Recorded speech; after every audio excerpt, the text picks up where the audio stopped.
Hi friends, நம்மளோட விஜய் டிவியில் போயிட்டுருக்க மகாநதி சீரியல் இன்றைக்கி எபிசோட் என்ன நடந்துச்சு அப்படிங்கிறத பற்றி ஒரு சின்ன ரிவ்யூ பார்க்கலாம். இன்றைக்கி எபிசோட் நார்மலான ஒரு எபிசோடாக தான் கடந்துச்சு. ஆனால் கொஞ்சம் எமோஷ்னலாகவும் இருந்தது விஜய் சைடு பார்க்கும்போது. எப்பவும் போல் அம்முவை விஜய் வந்து ஸ்கூல் கூட்டிகிட்டு வந்து விடுறாரு. விஜய் ஸ்கூல் கூட்டிகிட்டு வந்து விட்டுட்டு அவர் பாட்டுக்கு என்ன சொல்கிறது, அவர் ட்ரெஸ்ஸு ஆள் எப்படி இருக்கேன் அப்படின்ற மாதிரி பார்த்துட்டு இது பண்ணிகிட்ருக்காரு. அம்மு வந்து இடுப்பில் கை வச்சுட்டு நின்றுட்டுருக்காங்க. என்ன அம்மு, ஸ்கூலுக்கு டைம் ஆகுதுல்ல, கிளம்பலையா அப்படின்ற மாதிரி. ஸ்கூல் பேக் இல்லாமல் நான் எப்படி போகிறது அப்படின்ட்டு. இல்லை, ஏதாவது டைம் ஆகிடுச்சா நம்ம வர்றதுக்கு அப்படிங்கிற மாதிரி. ஏன்னா இன்னும் காவேரி வரலையே அப்படின்ட்டு. நம்ம காவேரிக்கு புரிஞ்சிருச்சு, அதெல்லாம் ஒன்றும் டைம் ஆகலை, நான் தான் முதல்ல ஆளாக வரேன் எங்கள் கிளாஸ்லேயே, எங்கள் கிளாஸ் டீச்சர் கூட வர்றது கிடையாது அப்படி. கிளாஸ் டீச்சர் வராமையே வந்துடுறீங்களா, அப்போ கொஞ்சம் நேரம் வேணால் இங்கேயே வெயிட் பண்ணிட்டு போங்க, யாராவது வந்ததுக்கப்புறம் உங்கள் மிஸ் வந்ததுக்கப்புறம் நீ போ மிஸ் கூடவே அப்படிங்கிற மாதிரி இங்கே விஜய் வந்து சொல்லிகிட்டு இருக்காரு. நீங்கள் எதுக்கு இதை சொல்கிறீங்கன்னு எனக்கு தெரியுது, உங்களுக்கு எங்கள் மிஸ்ஸை பார்க்கணும் அதானே அப்படிங்கிற மாதிரி வர வர பயங்கரமாக விஜயை கலாய்க்கிற ஒரு பர்சன் பார்த்திங்கன்னா நம்ம அம்மு தான் அப்படிங்கிற மாதிரி இருக்குது. ரொம்ப ஃபன்னாக கலாய்ச்சிட்ருக்காங்க. ஆனால் ஸ்மைல் பண்ணி அதை அப்படியே வந்து என்ன சொல்கிறது சமாளிக்கிறாரு நம்ம விஜய். இன்னொரு பக்கம் என்ன அம்மு கிளாஸ்க்கு போகாமல் இங்கே நின்றுருக்க அப்படின்னு காவேரி. அப்பா தான் நிற்க சொன்னாருன்னு போட்டு கொடுத்துருச்சு பயமில்ல. உடனே விஜயை பார்க்கவும், இல்லை இல்லை கிளாஸில் யாரும் இல்லை, நான் தான் ஃபஸ்ட்டு வரேன்னு சொன்னால் அதனால தான் வெயிட் பண்ண சொன்னேன் அப்படிங்கிற மாதிரி விஜய் சொல்கிறாரு.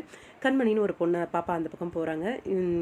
இங்கே அம்முவும் கூட்டிகிட்டு போ அப்படிங்கிற மாதிரி சொல்லி அவங்க 2 பேரையும் அனுப்பி விட்டுடுறாங்க. விஜய்கிட்ட நின்று விஜய்கிட்ட உங்கள் மனைவி இறந்ததுக்கு நாங்கள் தான் காரணம், எங்களால் தான் அப்படிங்கிறது ஒரு கில்ட் ஃபீல் எனக்கு இருந்துக்கிட்டே இருக்குது அப்படிங்கிற மாதிரி ரொம்ப வருத்தப்பட்டு பேசுகிறாங்க.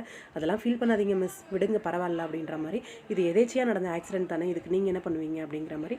இனிமேல் இதுக்காக சாரி கேட்குறதெல்லாம் வேண்டாம், ஒன்றுக்கு லாஸ்ட்டாக கேட்கட்டுமா, மறுபடியும் சாரி மட்டும் கேட்கலன்னா ஓகே தான் அப்படிங்கிற மாதிரி. உங்கள் மனைவி இறந்து 5 வருஷம் ஆகுதுன்னு சொல்கிறீங்க, ஏன் இப்போ வரைக்கும் நீங்கள் கல்யாணம் பண்ணிக்கலாம்ல, அம்முக்கு ஒரு அம்மா தேவைப்படுதில்ல அப்படின்ற மாதிரி சொல்கிறாங்க. விஜய் என்னடா சொல்லி சமாளிக்கிறதுன்ற மாதிரி நிற்கிறாரு. ஸ்கூல் பெல் அடித்த உடனே நான் கிளம்புறேன் மிஸ், நீங்கள் கிளம்புங்க, ஸ்கூல் பெல் அடிச்சிருச்சுன்ற மாதிரி கிளம்பிடுறாரு.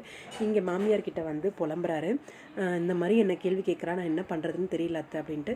நீங்கள் சொல்ல வேண்டியதானே மாப்பிள்ள அப்படின்ற மாதிரி. என்னென்னு சொல்கிறது அத்தை, 5 வருஷமாக என் பொண்டாட்டி வந்து ஞாபகத்தில் இருக்கேன் அப்படின்னு சொன்னால் எங்கே வந்து கல்யாணம் பண்ணிக்காமையே போயிடுவாளோன்னு யோசனையாக இருக்குது. இல்லை கல்யாணம் பண்ணிக்கலாம் அப்படின்னு சொன்னாலும் பார்த்தா அதுக்குள்ளே பொண்டாட்டியை இவ்வளோ அன்பாக இருந்தவங்க அதுக்குள்ளே பொண்டாட்டியை மறந்துட்டு மூவ் ஆன் பண்ணிட்டாரு அப்படின்னு நினைப்பாலும் இருக்குது. இதில் நான் என்னென்னு முடிவெடுக்கிறது அப்படிங்கிற மாதிரி விஜய் வந்து சொல்லிகிட்டு இருக்காரு மாமியார்கிட்ட. மாமியார் ஒரு பொண்ணு வந்து இந்த அளவுக்கு யோசித்து ஒரு கேள்வி கேட்குறா அப்படின்னா உள்ள அர்த்தம் இல்லாமல் இருக்காது. அவள் வந்து உங்கள் மேலே ஆசைப்பட்டு தான் அந்த மாதிரி கேட்டிருப்பா. நெக்ஸ்ட் டைம் இதே கேள்வி மறுபடியும் வரும், அந்த டைம் வந்து உண்மையை சொல்லிடுங்க. நான் கல்யாணம் பண்ணிக்கணுன்னு தான் ஆசைப்பட்றேன், என் குழந்தைக்கு ஒரு அம்மா வேணும், எனக்கு ஒரு மனைவி வேணும்னு சொல்லி அப்படின்ற விஷயத்த சொல்லிடுங்க, அதுக்கப்புறம் எல்லாமே நல்லா தான் நடக்கும் அப்படின்னு மாமியார் அட்வைஸ் பண்ணுறாங்க. ரொம்ப யோசிக்கிறாரு விஜய். இந்த சைடு காவேரி மிஸ்ஸை நிற்க வச்சு மிஸ்ஸு வரலன்னு சொல்லி குட்டி காவேரி வெயிட் பண்ணிகிட்ருக்காங்க சாப்பிட்றதுக்கு. வெளில வந்து எட்டி பார்த்தா மிஸ்ஸை வந்து மாற்றி மாற்றி திட்டிகிட்டு இருக்காங்க. எல்லா இடத்துலையும் இந்த போட்டி பொறாமை அப்படின்றது இருக்குது. இது ஒரு வேலையாக வந்து போட்டு கொடுக்குறதே வேலையாக செய்துங்க பாருங்களா அந்த மிஸ்ஸுங்க. என்னத்தை சொல்கிறது, பிரின்ஸிபல் மேம் வந்து கேள்வி கேட்குறாங்க, பார்ஷியாலிட்டி பார்க்காதீங்கன்ட்டு. இங்கே அவங்க அப்பா கிட்ட கூட நின்று பேசிகிட்டு இருந்தீங்க, நாங்கள் பார்த்தோம் அப்படின்னு அந்த டீச்சர்ஸ் எல்லாம் சொல்கிறாங்க. அவங்க எங்களுக்கு தெரிஞ்சவங்கங்க அப்படின்ற மாதிரி காவேரி விளக்கம் கொடுக்குறாங்க. அந்த குழந்தை எல்லா குழந்தைங்களுக்கும் அம்மா இருக்காங்க, அந்த ஒரு குழந்தைக்கு அம்மா இல்லை, அதனால தான் கொஞ்சம் எக்ஸ்ட்ரா கேர் எடுத்து பார்த்துக்கிறேன் அப்படின்ற மாதிரி விளக்கம் கொடுக்குறாங்க. இந்த விளக்கம்லாம் எனக்கு தேவையில்லை காவேரி, இனிமேல் இப்படி பண்ணாதீங்க அப்படின்னு சொல்லிட்டு போயிடுறாங்க. இது எல்லாத்தையும் அம்மு பார்த்து கொஞ்சம் ஃபீல் பண்ணிகிட்டு இருக்கா. ஸ்கூல் விட்டு வெளியில் நிற்கிறா, அவளை கண்டுக்காமல் காவேரி வந்து கடந்து போகிறாங்க. ரொம்ப ஃபீல் பண்ணுறா. என்ன நடக்க போகுதுன்னு தெரியல, வெயிட் பண்ணி பார்ப்போம். உங்களோட கருத்துக்கள்.